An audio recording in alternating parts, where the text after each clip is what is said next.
தமிழக மக்களுக்கே ஒரு அதிர்ச்சியான தகவல். வீடியோக்குள்ளே போகிறதுக்கு முன்னாடி அரசியல் தொடர்பான நிகழ்வுகளை தெரிஞ்சிக்க நம்ம சேனலை சப்ஸ்கிரைப் பண்ணிக்கோங்க மக்களே. வாங்க வீடியோக்குள்ளே போகலாம். வீடியோ கொஞ்சம் ஸ்கிப் பண்ணாமல் பாருங்கள். அப்போ தான் நம்ம என்ன சொல்ல வரன்றது உங்களுக்கும் புரியும். வாங்க வீடியோக்குள்ளே போகலாம்.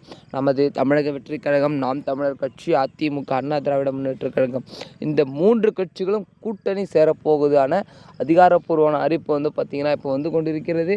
அதாவது ஒருவேளை இவர்கள் 3 பேர் கூட்டணி வைத்து கொண்டால் எதிர்க்கட்சியான திமுகவுக்கு ஒரு பலத்தாடியாக இருக்கும். ஏனென்றால் நாம் தமிழர் கட்சி பார்த்திங்கன்னா ஒரு சரிவையே காணாத கட்சி.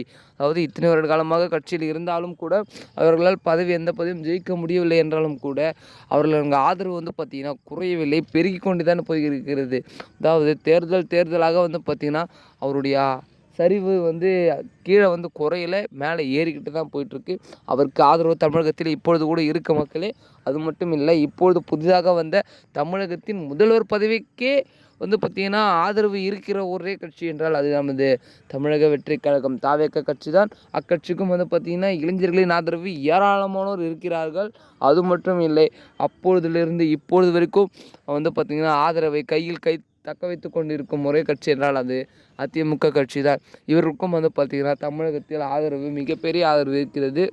இவர்கள் 3 பேரும் பார்த்திங்கன்னா கூட்டணி வைத்து கொண்டால் இதுதான் மெகா கூட்டணியாக கருதப்படும். ஏனென்றால் 3 கட்சிகளும் மிகவும் பலமான கட்சிகள். இந்த கட்சிகள் கூட்டணி வைத்து கொண்டால் கண்டிப்பாக வெற்றி 100% உறுதி என்று கூறலாம்.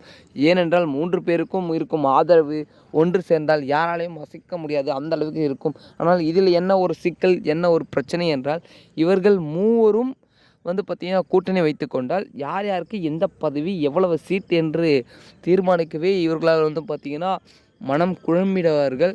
ஏனென்று கேட்டிங்கன்னா இப்பொழுது முதல்வராக யார் இருப்பார்கள், துணை முதல்வர் யார், அடுத்தது என்ன, அதாவது நமது அதிமுக பொதுச் செயலரான எடப்பாடிக்கு என்ன பதவி, தாவேக தலைவர் விஜய்க்கு என்ன பதவி, நாம் தமிழர் கட்சியின் பொதுச் செயலாளர் இப்போ சீமானுக்கு, இவர்கள் மூவருக்குமே என்ன பதவி தருவது என்று குழம்பிக் கொண்டிருப்பார்கள். இவர்கள் மூவருக்குமேயான கட்சியில் இருக்கும் தொண்டர்கள், நிர்வாகிகளுக்கு எந்த பதவி கொடுக்கலாம் என்று அப்படி அவங்க யோசித்து பார்த்தாலே அவர்கள் பல சிக்கலில் ஆளாகிடுவார்கள். ஏனென்றால் நிறைய சிக்கல்கள் வரும். ஆகையால் இந்த கூட்டணியாகது தற்பொழுது தள்ளி வைக்கப்பட்டிருக்கிறது. பொறுத்திருந்து பார்க்கலாம் இந்த தகவல் உண்மையாக அதிகாரப்பூர்வமாக ஒன்று சேரப்போகிறதா என்று. இது மாதிரியான அரசியல் தொடர்பான நிகழ்வுகளை தெரிஞ்சுக்க நம்ம சேனலை சப்ஸ்கிரைப் பண்ணிக்கோங்க மக்களே.